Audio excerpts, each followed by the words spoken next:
I don't know if it was good or bad luck, but I'm a Black Mage main again, and I somehow managed to escape my duties as a tank. Don't get me wrong, I was actually loving Gunbreaker, but Black Mage ain't a bad gig either.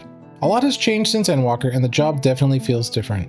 Today, I just wanted to share what's changed with Black Mage, how does it play, and how does it feel at level 100. I've really only mained 2 jobs since I started going hard in Shadowbringers, Samurai and Black Mage.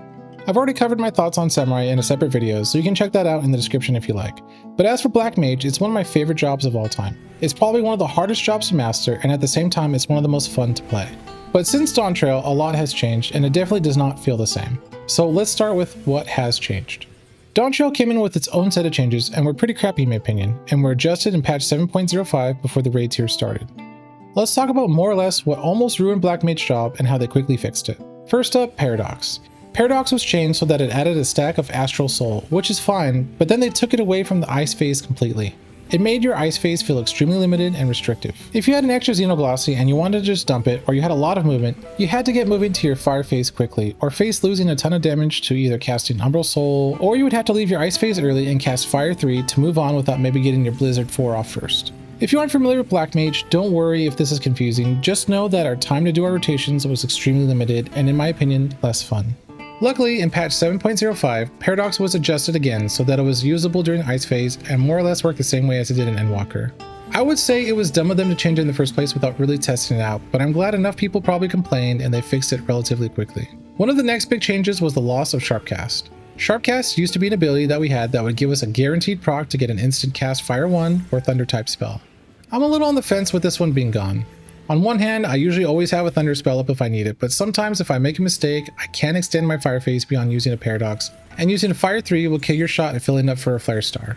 It's not the worst thing they've ever done, but it does take away a bit from the strategical thinking and pigeonholes you into paying for your mistakes. I did bring up 2 more changes when I talked about Sharpcast. The first is Thunder.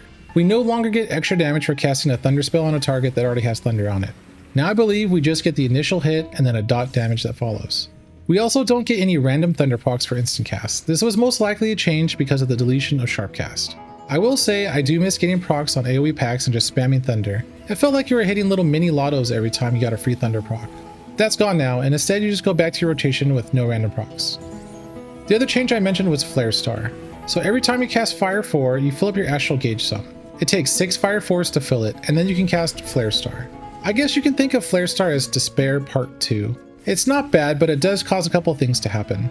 Number 1 is you can't mess up on your fire rotation or you won't get enough Astral Fire Gauge in order to cast it, because again, there is no Sharpcast proc to save you. Second, it's a lengthy cast, so now you'll want to triple cast it along with Despair or plan on doing a long cast in your rotation. One good thing is it can be done long after your Despair if needed, because casting Despair will reset your fire timer back to 15 seconds. Also worth mentioning, we received a 3rd storage of Polyglot. Having a 3rd helps and it doesn't. If I had 2, I would just dump it earlier, but since I have 3, it does allow you to juggle things around a bit longer. Polyglot definitely does have an impact on the feel and play, and I'll come back to that shortly. AoE rotations were also slightly adjusted. It's really just High Blizzard 2 to High Thunder 2 to Freeze to High Fire 2, Flare, Flare Star, or something to that effect. It didn't really change much and it feels more or less the same as before, and that's okay. Mana font was also redone. Before it would just give 30% of your mana. Now it fully restores your MP, refreshes Astral Fire, grants Thunder, and grants 3 Umbral Hearts and Paradox. I actually think I like the mana font changes. They more or less give you a full extra Fire Phase, and all those things I mentioned help support you in getting everything you can out of that Fire Phase. Umbral Soul saw some changes as well. This is more of a quality of life change, as it will restore your MP and hold off Ice Phase at 15 seconds indefinitely till you cast Blizz 3 or Fire 3. Long gone now are the days when you would have to spam Umbral Soul in between boss phases or pulls in a dungeon. A very nice improvement overall for this spell. And last but not least, Retrace. I used to joke about this all the time, but Black Mages can now move their ley lines. Granted, we can only move it once during its duration, it's still a massive improvement and I don't think it breaks the job at all. Sometimes a random AoE or something will render your ley lines useless, and this spell tackles that without having to break it completely. Before I move on, just a quick reminder to click the like or subscribe button if you haven't already, as it does help support the channel. And if you did want to go further, please consider becoming a channel member. Alright, let's get back to it. So let's shift gears here and talk about how the job feels with all of these changes. I would say it feels like we took a teeny tiny step backwards. Maybe it's just me, but instead of being excited about dropping a Xenoglossy to help with movement or just sheer damage, I now feel burdened by it. I feel like I almost have trouble getting rid of Xenoglossy in time while keeping my rotation moving. There is a bit of an upside, and I do get a small little rush or dopamine shot every time I barely squeeze in my despair before dropping Fire Phase. It's a real nail biter, and I have to admit it's stressful, but at the same time it feels like a real payoff when it all goes well. But it doesn't always end well, and I'm sure you guys have run into this as well. You have no mana, you switch into your Ice Phase, and you don't even have mana to get a Blizz 2 off, so you pop Lucid Dream and just wait. That is the absolute worst feeling. And although Black Mage only has one dot spell to speak of, you are managing many timers at once, making it feel very much like a dot class. You must manage your Astral and Ice Phase, which constantly is on a 15-second countdown.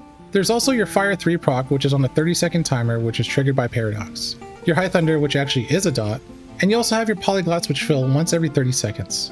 There are of course many other cooldowns which have to be managed, but with all of this going on constantly, you have to be very good at your time management. You know, my final thoughts on Black Mage are, it gives me anxiety and in a good way. I constantly feel under pressure to perform perfectly at all times.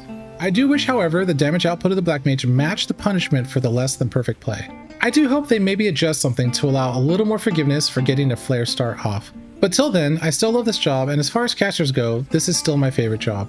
This is just simply my opinion on Black Mage, but I would love to hear yours. So feel free to leave your thoughts in the comment section below. Thank you all so much for watching, and I'll see you next time.